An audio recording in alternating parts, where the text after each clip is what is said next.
All right, thank you very much for staying with us and welcome back to News Center. Remember, we're following for you a number of developing stories. One is that the Independent Electoral and Boundaries Commission is expected to gazette the list of various aspirants that are set really to set the stage for the party primaries starting tomorrow. All political parties have submitted their list of aspirants and party registers to the electoral body before conducting the nominations, which for ODM begin tomorrow, and then later on the other parties will begin theirs too. Apart from that, we're also following up on the governors. Today they're expected to meet and they will be talking about that World Bank funded project that is in regards to transforming health systems for universal care.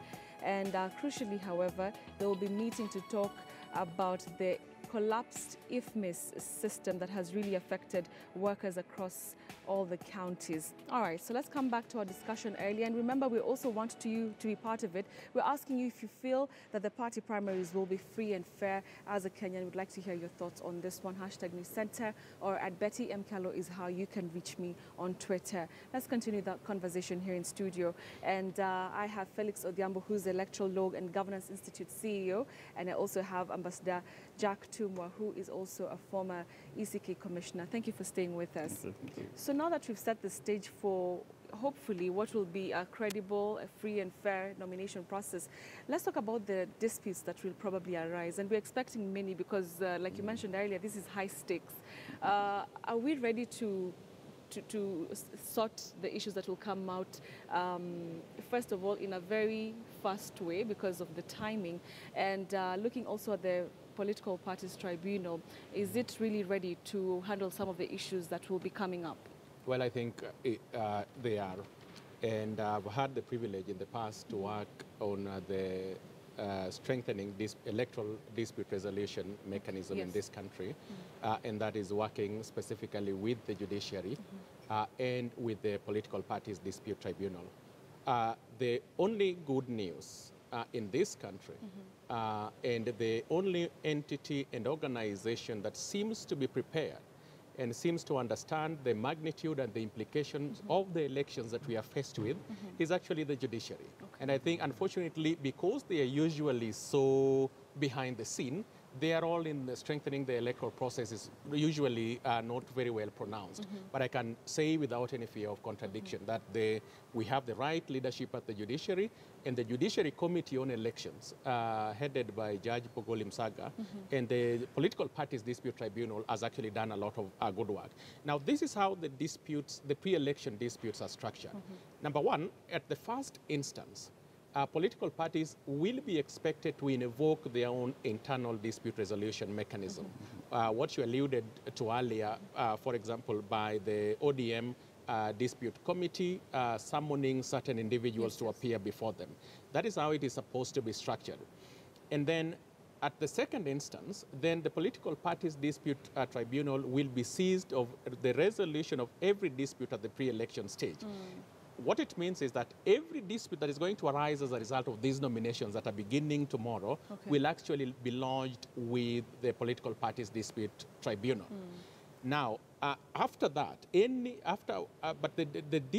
the second level of nomination, and that is the nomination before the IEBC committee, IEBC is expected to establish a dispute resolution committee to deal specifically with the disputes arising as a result of submission of party documents or candidates, aspirants before the returning officer.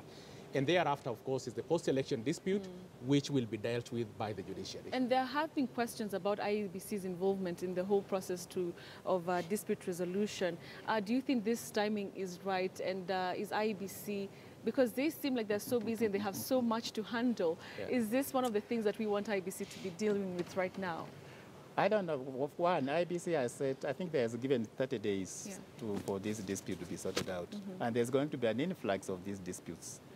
Going through all those processes from the political party to IEBC to the court is, to me, 30 days doesn't appear like it's sufficient time because of I don't know whether we've got this mechanism at the local level, at the county level, so that some of them can be sorted out either the local level, instead of all of them coming in the court. I'm talking about the last stage, where they have to go to court. And even the IBC, has it got mechanism at the local level to sort some of those problems to come up?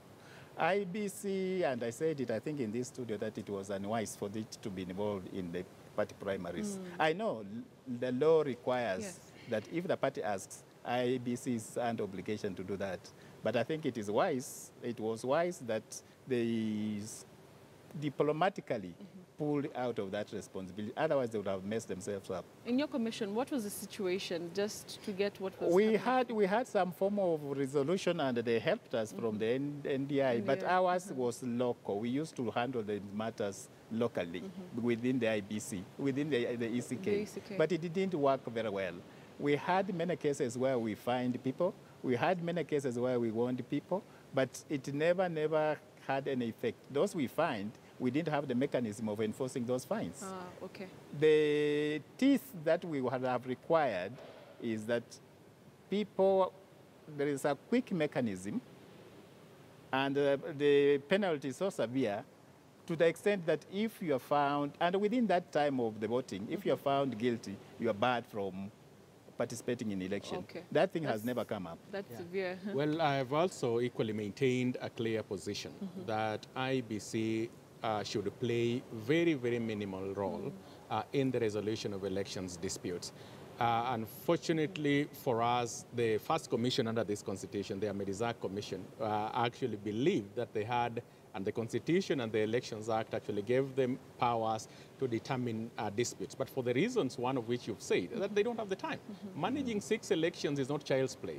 And therefore, we successfully lobbied relentlessly until, I think 2 weeks ago, the IBC relented and signed an MOU with the PPDT, allowing the PPDT to deal with the substantial chunk of those disputes, and then just then allow IBC to deal with the disputes, only disputes post the submission of nomination documents before the returning officers. That has actually then scaled down their involvement. But I condemned in the past their appetite for acquiring that jurisdiction. Appetite.